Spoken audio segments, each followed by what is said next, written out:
es anunciado por ellas en el caso de Telma Fardín. El precio que nos había sido impuesto para desarrollarnos profesionalmente había sido el de callar y someternos.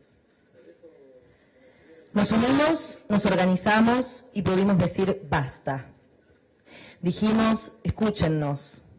Dijimos, el tiempo de la impunidad para los abusadores debe terminar.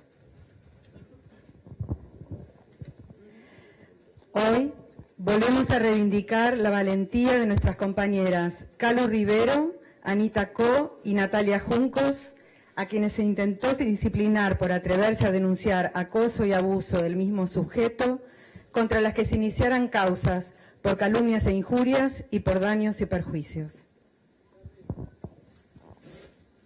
Hoy que conocimos la acusación formal por el delito de violación agravada, acompañamos el comunicado de Telma y sus abogadas y repetimos, frente al mirá cómo me ponés, nosotras decimos, mirá cómo nos ponemos, mirá cómo luchamos, no nos callamos más, que se haga justicia por nuestra compañera y por todes.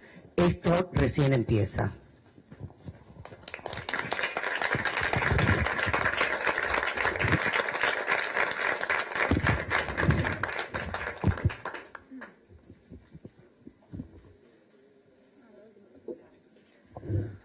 Hoy estamos más cerca de la justicia. En la investigación que se llevó a cabo a partir de mi denuncia se concluyó que existe prueba contundente para acusar a Juan Pacífico Dabul por el delito de violación agravada.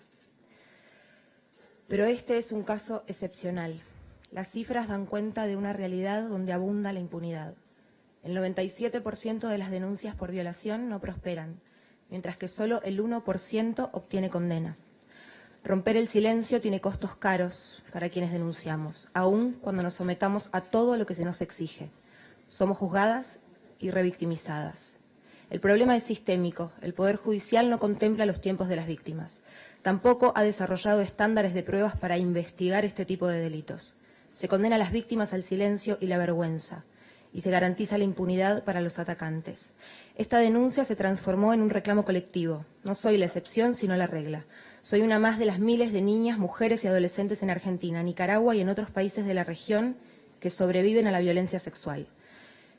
Mi denuncia fue oída gracias a que un amplio colectivo de mujeres se organizó y estuvieron dispuestas a poner el cuerpo para apoyarme. Y sobre todo, gracias a la valentía y resistencia de Calu Rivero, Anita Co y Natalia Juncos, que se animaron a denunciar públicamente aunque el sistema judicial no las amparaba. No solo eso, sino que le da herramientas a su victimario para llevarlas a ellas al banquillo de las acusadas. Calu debió defenderse en la justicia civil y afrontar una denuncia por daños y perjuicios, y Anita Co fue denunciada por la justicia penal por calumnias e injurias, y aunque hace 2 semanas la jueza decidió sobreseerla, la defensa de Juan D'Artés apeló para seguir intentando adoctrinarnos y someternos al silencio. Juntas logramos hacer de una experiencia personal traumática un hecho político que se convirtió en el disparador para que muchas se animen a exigir que la impunidad, la crueldad del silencio y la soledad dejen de ser parte de la vida diaria.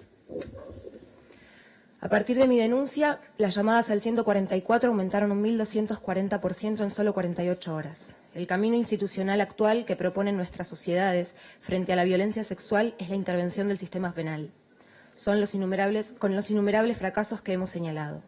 Necesitamos seguir construyendo una justicia feminista respetuosa de los derechos humanos.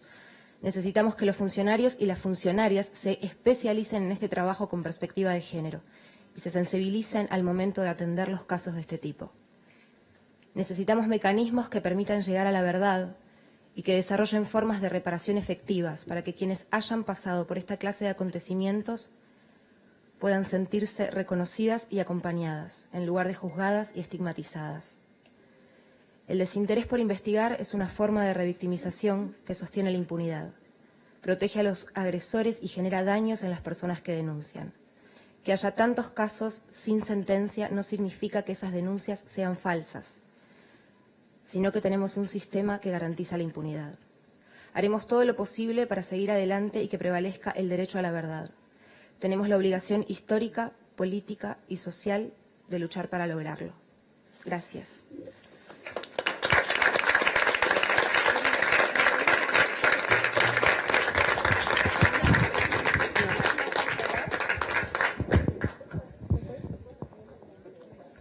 Bueno, los medios que quieran hacer preguntas, en un minutito, que se me enroscó Telma.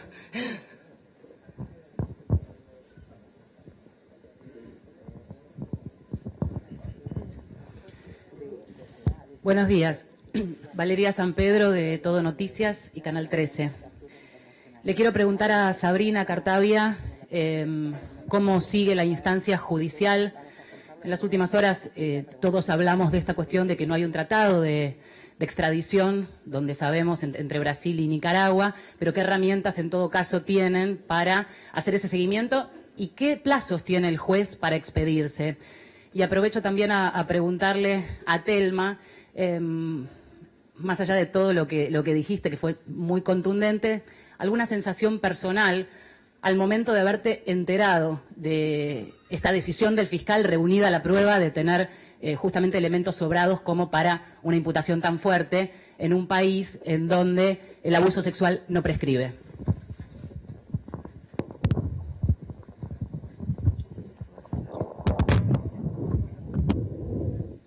Bueno, voy a empezar yo. En primer lugar, aclarar que en Nicaragua el abuso sexual prescribe. Sí, prescribe. Por otro lado, según, digamos, siguiendo las preguntas que vos me hacías, tenemos una acusación por parte de la Fiscalía Especializada de Violencia de Género del país de Nicaragua. Solicitaron, además de esa acusación, un pedido de captura y alerta roja. Ahora, el juez, según lo que indica el código, debe resolver sobre esto inmediatamente. En ese país, por la jurisprudencia, inmediatamente se interpreta que es en un plazo de 24 a 48 horas, o sea que en breve tendríamos que tener novedades. Una vez que eso suceda, si el juez, digamos, toma esta decisión, va a pedir la extradición a Brasil. Ahí, digamos, se inicia un proceso en el cual, bueno, tenemos que organizarnos porque, como ya saben, digamos, esta querella funciona con 0 recursos, o sea, es todo voluntariado. Y en ese sentido quiero destacar el enorme trabajo que está haciendo Eileen Cruz Rojas, que es la abogada de Telma que nos acompaña en Nicaragua. Y ahora tenemos que conseguir apoyos en Brasil. Así que, compañeras brasileras, abogadas, les vamos a pedir que por favor continúen con esta colaboración, que es una colaboración que requiere mucho del apoyo de los colectivos feministas, no solo de Argentina, sino de toda la región. Y bueno, vamos a una vez más a apelar a la solidaridad porque verdaderamente, digamos, no tenemos recursos ni para viajar a Brasil ni para contratar servicios jurídicos especializados en ese país. Así que empezamos, digamos, una nueva etapa también con muchas dificultades. Además a eso tenemos que sumarle que es un país que habla otro idioma, por lo tanto vamos a tener que traducir todos los documentos, eso también tiene costos, o sea, el acceso a la justicia tiene estos bemoles. En el caso de en que Brasil no extradite, que es lo que sabemos que va a suceder por el principio constitucional, ahí ya entramos en un proceso en el cual tendríamos que llevar adelante el juicio en esa jurisdicción.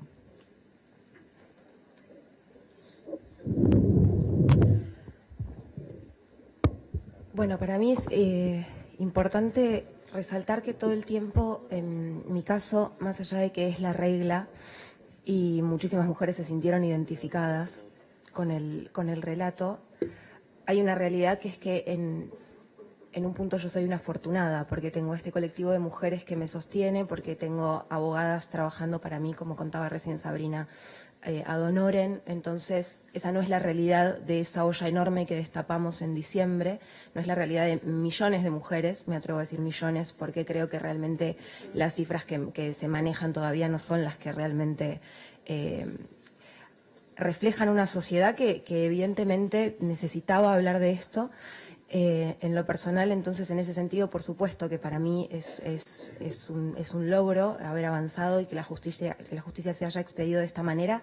Sabía que eran muy pocas las probabilidades, porque como cuento en el comunicado, son muy pocos los casos que avanzan, que son elevados. Entonces, la verdad es que mi sanación no estaba puesta en esto. Por supuesto que creo que es importante, y no es importante solamente para mí, sino como símbolo para lo que significó esta denuncia, para el movimiento de mujeres y para lo que venimos, la lucha que venimos dando. Pero hay que resaltar que esto no es lo que sucede habitualmente en la mayoría de los casos. Entonces, más allá de lo personal, a mí me parece importante siempre hacer de este caso algo más grande, que es lo que finalmente terminó sucediendo.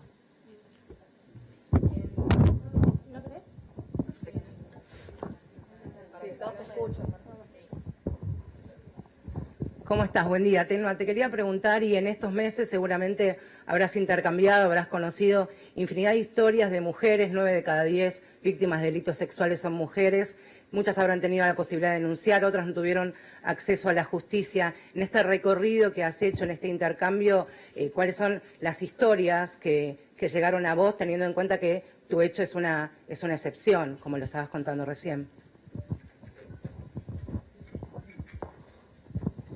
Bueno, hay que importante hablar también de el evidente agujero que tenemos en nuestro sistema judicial, ¿no? Porque lamentablemente mi Instagram, mis redes, yo misma en la calle, mis compañeras nos volvimos receptáculo de un montón de historias terribles que no tienen el paraguas dentro de la justicia, como les pasó a Calu y a Anita, para que la justicia contenga sus denuncias, y no solamente por una cuestión punitivista, porque realmente no es con ese fin, sino que necesitamos tener la libertad de hablar, que hablar sea realmente una posibilidad, porque el miedo, y esto también lo cito en el comunicado, el miedo con el que nos adoctrinan, el bozal que una siente, es que no solamente una tiene que sobreponerse al hecho traumático, sino que además tenés la posibilidad enorme de que la persona al día siguiente te mande una carta documento y sea citada en la justicia penal o civil. Eso es lo más grave y creo que es ahí a donde tenemos que llevar el foco.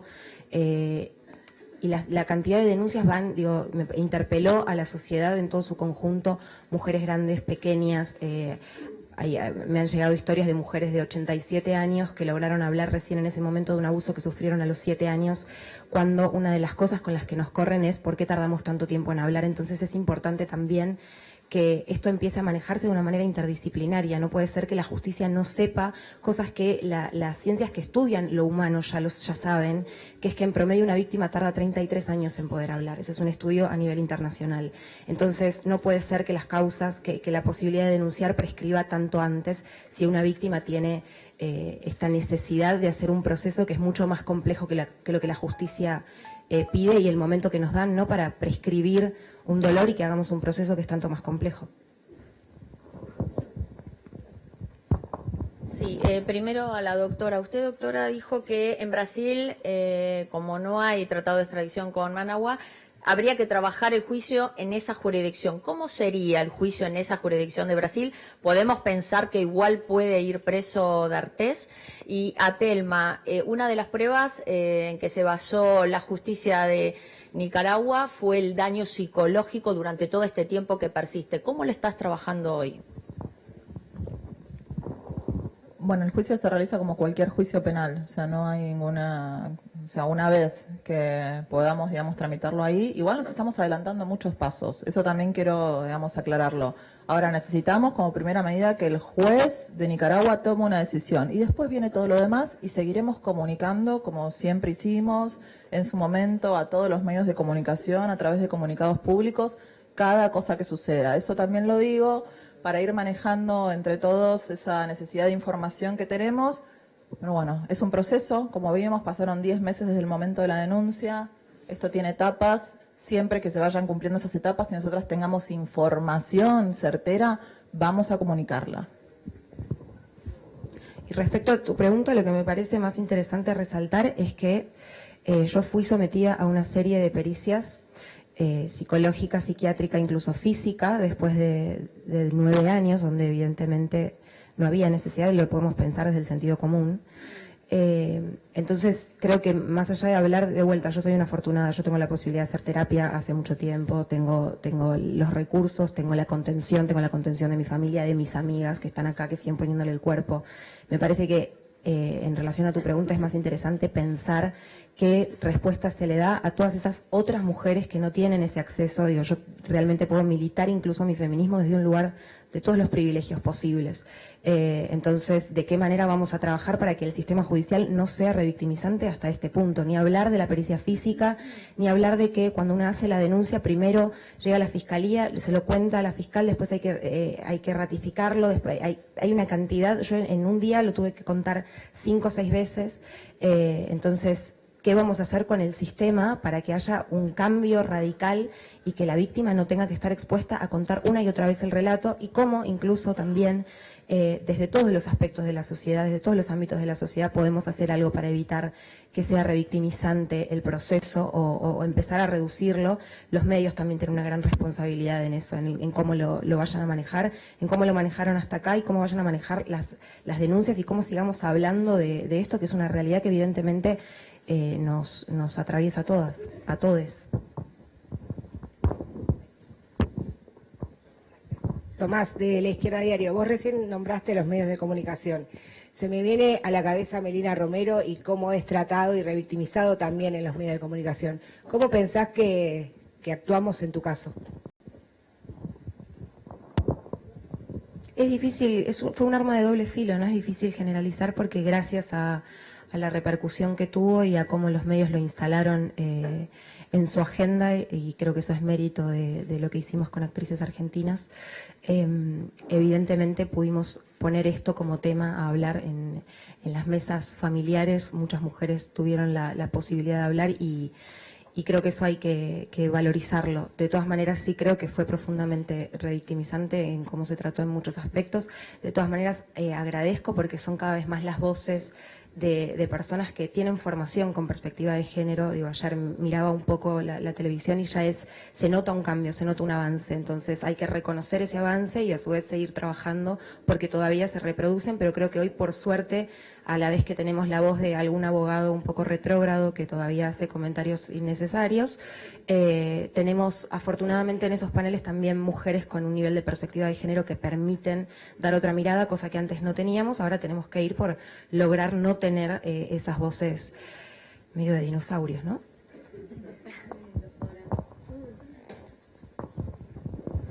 Sí, Telma, Diego Gabriel, S5N. Vos hablaste varias veces de lo afortunada que sos y de tener un colectivo detrás que te contiene. Ahora bien, como parte de ese colectivo te pregunto si se puso en contacto con ustedes alguien o alguna partición del Estado para de alguna manera acercar una propuesta o escuchar propuestas respecto de lo que ustedes vienen viviendo, porque vos hablaste de los medios de comunicación, de ustedes como colectivo, pero hay una pata fundamental que es el Estado, que quien tiene que garantizar que quienes no tengan las posibilidades que has tenido vos puedan llegar a este lugar en el que, bueno, ahora vos has llegado. Sí, te agradezco, qué importante, por supuesto.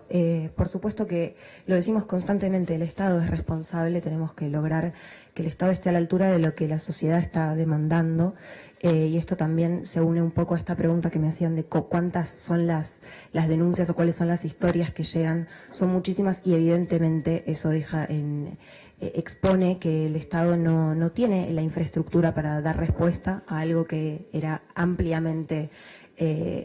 me parece que era sabido, era un secreto a voces. Como sociedad ya teníamos en claro que había que hablar de esto después de, hay que poner en coyuntura también, ¿no?, lo que pasó con mi denuncia después del Ni Una Menos, la lucha por el aborto legal. Por eso también estaba dado el espacio para que pudiéramos hablar e instalar esto en agenda. Por supuesto que hay que lograr que el Estado, recién después de nuestra denuncia, se aprobó la ley Micaela, proyecto que ya estaba desde antes y que sin embargo recién, cuando se tuvo la presión social y el ojo puesto sobre esto, se aprobó la ley Micaela para que haya formación en perspectiva de género para todos los estamentos para todas aquellas personas que uno se cruza cuando hace una denuncia de esta índole. Entonces, agradezco que lleves el foco acá, por supuesto que es el Estado, y muchísimo se ve en nuestra colectiva cómo las mujeres no tienen a dónde golpear una puerta, o incluso esas puertas están absolutamente desbordadas, lo que pasó con el 144, y llegan a nosotras, que somos una colectiva organizada, un grupo de mujeres organizado de la misma manera que tantísimos otros, porque también hay que marcar que Actrices Argentinas tiene nada más que un año y en ese año ha hecho muchísimas cosas, pero sin embargo, por supuesto, somos un grupo de buenas voluntades, pero no tenemos las herramientas que tiene el Estado. Entonces es importante que, más allá de que nosotras usamos nuestra herramienta, que es esta posibilidad de convocar medios y que estemos acá hablando de esto, es importante que quienes tienen las herramientas reales, la infraestructura del Estado, se ponga al servicio de esta problemática.